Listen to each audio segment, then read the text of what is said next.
Portugalete, con relación a la ría, ha tenido una relación muy,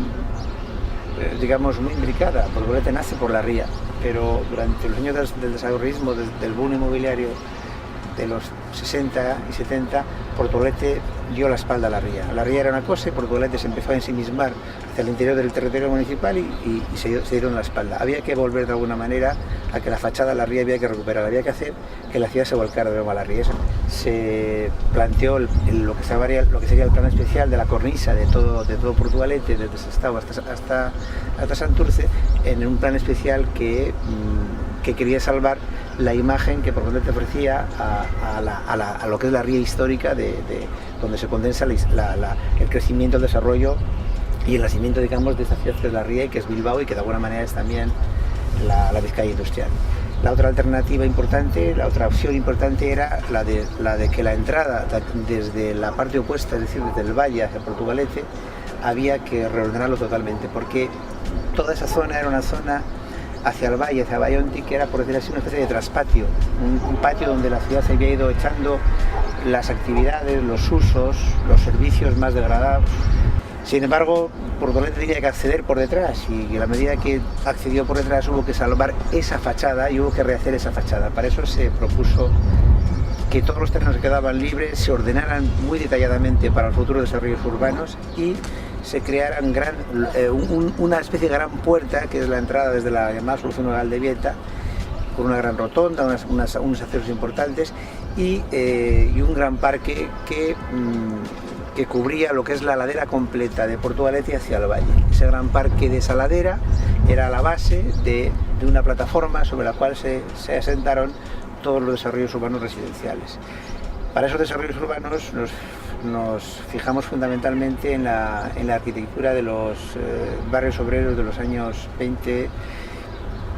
de comienzos del siglo, años 30, que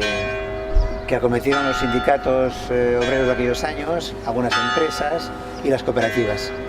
Hicieron barrios de una especie de mini ciudades jardín que a lo largo de la margen izquierda en fin, dejaron muchas pequeñas unidades. Aquí en Portugalete también hay 3 o 4 muy interesantes y en base a esa idea fue lo que se propuso una ciudad de baja densidad que ocupó toda esa explanada que se asomaba sobre el valle de Bayonti, que eran por otra parte los últimos territorios que le quedaban a Portugalete, porque Portugalete tiene, como he dicho, una extensión muy pequeña y no tenía prácticamente suelo rústico, suelo no urbanizable. Todo el suelo, digamos, de alguna manera había que controlarlo, había que planificarlo y había que salvarlo y había que diseñarlo. En la parte contraria, que fue la de la ría, pues ya he dicho que la ría es de alguna manera el monumento más importante histórico y cultural que tiene Vizcaya. Ahí en la ría se condensa el nacimiento de la ciudad, que es Bilbao, desde Portugalete hasta, por decir así, hasta Basauri, y también se condensa de alguna manera la historia de la Vizcaya industrial. El puente transbordador de Alberto del Palacio, que está aquí detrás, yo siempre suelo decir que es una especie de gran arco de triunfo de entrada por la ría de lo que fue el desarrollo industrial de la Vizcaya moderna. Y de alguna manera ese espacio que es la ría, pues para nosotros era como el gran salón donde Portugalete tenía que volver a encontrarse con su propia identidad y con su propia historia. Por eso diseñar la cornisa de la ciudad, la fachada de la ciudad que se llamaba la ría, era un aspecto fundamental. Dentro de esa fachada había un elemento fundamental, un elemento clave, que era la villa medieval. La villa medieval que está aquí atrás. Esta es una villa medieval de un gran interés, porque aunque no tenga grandes monumentos, con excepción de quizás del puente transbordador,